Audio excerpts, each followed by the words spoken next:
नमस्कार, मैं GRS news के लिए गिरीश शेखर बाबू। आज के इस ब्लॉग में मैं बात करूंगा किसानों की और किसानों के आंदोलन की।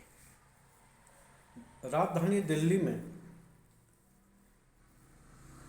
सभी सीमाओं पर, चाहे वो हरियाणा पंजाब से जोड़ती सीमा हो या उत्तर प्रदेश से जोड़ती सीमा हो, चारों ओर युद्ध जैसे हालात हैं। किसान दिल्ली में प्रवेश करने को लेकर अड़े हुए हैं और उधर सरकार किसान दिल्ली में प्रवेश न कर पाए, इसके लिए पूरा जोर लगाए हुए है।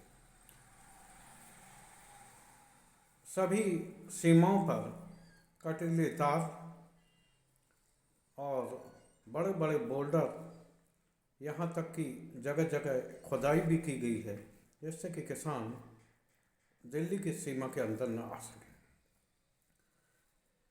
उन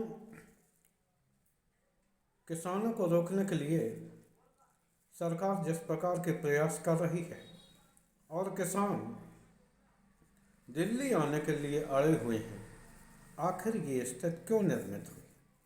इसके लिए हम आप सभी लोगों को उस किसान आंदोलन का और उस किसान आंदोलन के दौरान स्थिति जो खराब हुई थी उसके हुए याद रखना होगा हम लोगों को, क्योंकि आप सभी लोगों ने देखा होगा कि जब 1.25 साल करीब आंदोलन चला, उस आंदोलन में 750 से अधिक किसान मारे गए, लेकिन सरकार ने उसके लिए खेद व्यक्त नहीं किया। उन्होंने मात्र खेद इसलिए व्यक्त किया कि खेद मात्र इसलिए जताया कि वो 3 जो कृषि विरोधी कानून थी, सरकार उनको लेने के लिए बाध्य हुई और खेद जताते हुए प्रधानमंत्री ने कहा कि उनकी तपस्या में कोई कमी रह गई हो, जिससे कि वे कम किसानों को समझें। आखिर जो उस समय प्रधानमंत्री ने वादा किया था एमएसपी को लेकर कि एक समिति बनाई जाएगी और जो बिजली अधिनियम 2020 उसे वापस लिया जाएगा, आंदोलन के दौरान दर्ज किए गए मामले वापस लिए जाएंगे और जो पराली या अन्य संबंधी पर्यावरण के कानून के अनुसार जो किसानों पर मामले दर्ज होते हैं उसको भी सरकार वापस लेगी। लेकिन इतना समय गुजर जाने के बाद आज किसान आखिर दिल्ली घुसने के लिए लालायित क्यों? आप सभी लोग जानते हैं कि चुनाव का समय आ गया है, सरकार चुनाव की ओर गई है, चुनावी मोड में है, लेकिन उसने खुद के किए गए वादे जो किसानों से किए थे वो अभी तक वापस नहीं लिए। अभी भी किसानों पर मुकदमे चल रहे, पराली को लेकर, पराली जलाने को लेकर प्रदूषण के तमाम मामले दर्ज हुए हैं। यहाँ तक कि लखीमपुर मामले में भी जो 5 किसान मारे गए थे उस संबंध में भी सरकार कुछ नहीं कर पाई, इसलिए मजबूरन किसानों को यहाँ आना पड़ा। आप सभी लोग जानते हैं कि किसान के पास खेती करने के अलावा और कोई विकल्प नहीं है, लेकिन सरकार जिस तरह उनकी राह में मुश्किलें खड़ी करती जा रही है उसकी सिर्फ आलोचना की जाए। जब खाद बीज का समय होता है तो किसानों को समय पर खाद नहीं मिलती, बम्बों में पानी नहीं आता, तमाम जो सरकारी ट्यूबवेल भी हैं वो विभिन्न कमियों के कारण बंद रहते हैं। यहाँ तक कि जो उन्हें बीज या फर्टिलाइज़र मिलते हैं, जो प्राइवेट दुकानों से उन्हें खरीदने होते हैं, निश्चित तौर पर वो भी नकली होते हैं, दवाएं भी नकली होती हैं। लेकिन सरकार इस ओर ध्यान नहीं देती, और जबकि इन चीज़ों का अनाप शनाप वृद्धि भी हुई है। हाँ, ये हम स्वीकार करेंगे, सरकार ने एमएसपी के दरों में वृद्धि की है, जो काफ़ी वृद्धि है। 2014 से करीब 80% दाम बढ़ा है फसलों का। लेकिन सरकार बताएगी कि आखिर वो एमएसपी की दरों पर कितना अनाज खरीदती है।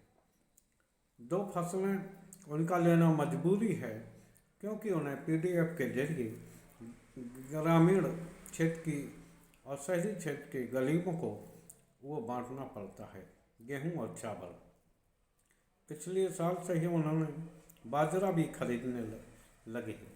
आप सभी लोगों को जानकारी होगी कि करीब 23 फसलों पर एमएसपी लागू होता है। एक खरीद से 2 या 3 फसलों की होती है। किन्हीं प्रांतों में ज्वार की खरीद होती है और इसका भी रेट अलग अलग होता है।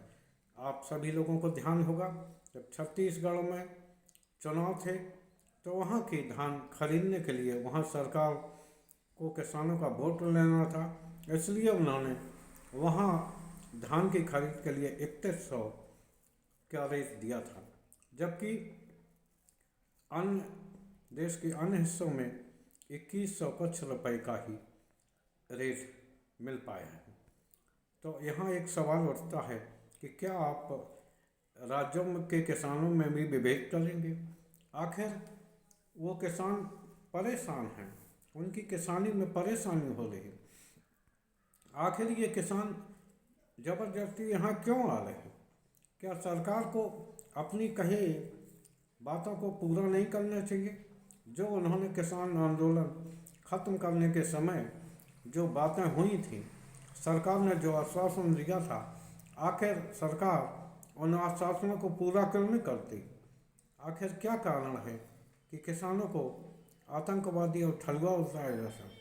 कल भी मैंने देखा कई सरकार के प्रायोजित टीवी चैनल, जिन्हें कि गोदी मीडिया कहा जाता है, वो तमाम लोगों का इंटरव्यू ले रहे थे और ये जताने का प्रयास कर रहे थे कि आम जनता किसानों के इस आंदोलन से बहुत ही गुस्सा है, नाराज है। जिस प्रकार सरकार ने किसानों के खिलाफ माहौल बनाया है, दिल्ली में जब भी सर्दियों में दमघोंटू वातावरण बनता है, तब झट से सरकार अपनी कमियों को छिपाने के लिए पराली की बात कहती है कि पंजाब और उत्तर प्रदेश में पराली के कारण ये दिल्ली का दम घुट रहा है। लेकिन साल भर आप ध्यान रखिए, दिल्ली की आबो हवा बरसात में केवल साफ होती है और खुले समय लगातार वहाँ दम घोंटू माहौल बना रहता है। लेकिन सरकार क्या ये बताएगी कि पराली केवल 15 दिन के लिए मान लीजिए जलती भी है, तो उसके बाद जो सालों साल दिल्ली वासी एनसीआर के लोग दम घोंटू वातावरण में रहते हैं, उसके लिए आखिर कौन दोषी है? सभी लोग जानते हैं कि सबसे ज़्यादा जो परेशानी होती है, वो परेशानी होती है ट्रैफिक से, अनियोजित विकास से, गलत तरीके से किए जाने वाले निर्माण कार्यों से। लेकिन सरकार इस बात को छिपा देती है। सबसे सॉफ्ट जो टारगेट है वो किसानों का है, उनकी कोई यूनियन नहीं है। वो मत भी देते हैं तो विभिन्न जातियों में बंटकर वोट देते हैं।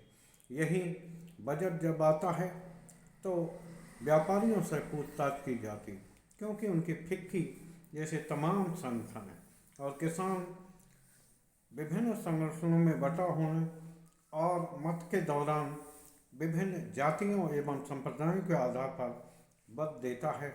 इधर व्यापारी लोग एकजुट होकर सरकार को झुकाने में कामयाब रहते हैं। आखिर किसानों का क्या दोष है? जैसा कि आपने इतनी बाढ़ की, कल दिन भर ड्रोन के जरिए आंसू गैस के गोले गिराए जाते रहे। निश्चित तौर पर सुरक्षा बल कानून व्यवस्था सुधार करने के लिए कोई भी कदम उठाएं, इससे इनकार नहीं है, लेकिन क्या सरकार बताएगी कि आखिर किसान को यहाँ दिल्ली की सीमाओं पर बैठने के लिए किसने मजबूर किया? आखिर जब आपने वादा किया था तो आपने क्यों नहीं अपने किए गए वादे को पूरा किया? अब सरकार है, ये भी सवाल उठाया जा रहा है कि चुनाव के दौरान आखिर किसान दिल्ली क्यों आए हैं। सरकार बताएगी कि इतने करीब 1.5 का वक्त हो गया, कानून भी आपने वापस ले लिए, वादा भी किया, लेकिन वादा आपने पूरा नहीं किया।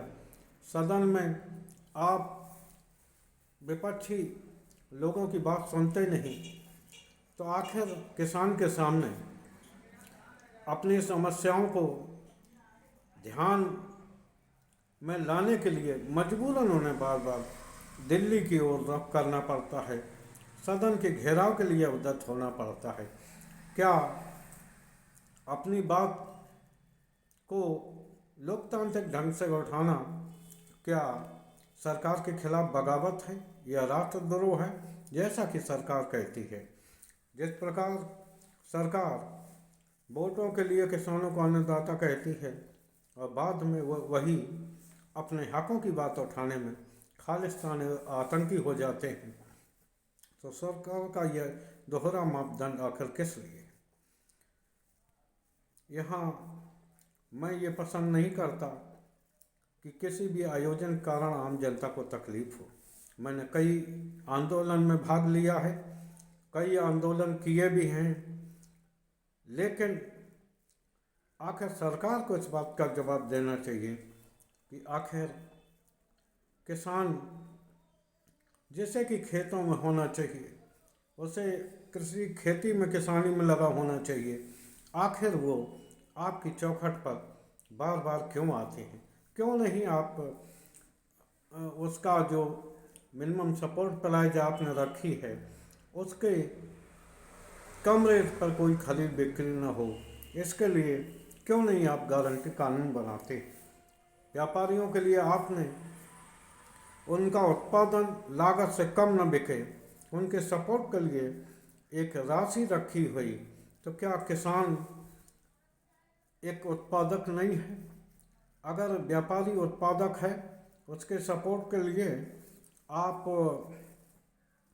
एक राशि रखते हैं, लेकिन किसान के उत्पादन के लिए उसका क्या है? आखिर किसानों के लिए कोई गारंटी क्यों नहीं दी जाती, जैसा कि घूम घूम कर प्रधानमंत्री करते रहे?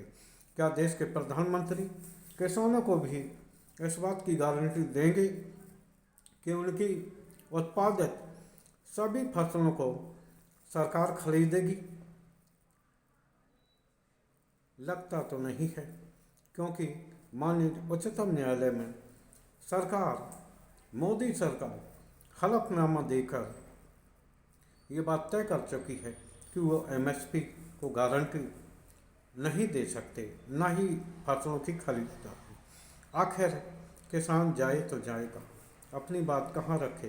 खैर, आज भी किसानों का आंदोलन जारी है और किसान दिल्ली में प्रवेश के लिए जद्दोजहद कर रहे हैं। मैं सरकार से निवेदन करूंगा कि वो किसानों से बात करें और अपनी कही गई बातों को, जो उन्होंने आश्वासन दिए थे 3 कानून वापस लेने के बाद, उसे पूरा करने के लिए प्रयास करें। आज के ब्लॉग में इतना ही। जय हिंद, जय भारत। और किसानों के लिए भी एक संदेश है कि वो गांधीवादी तरीके से अपनी बात को रखें। किसी भी सार्वजनिक संपत्ति को नुकसान पहुंचाना, खास तौर पर अपना ही नुकसान करना है, अपने देश का ही नुकसान करना है। आपके ब्लॉग में बस इतना ही।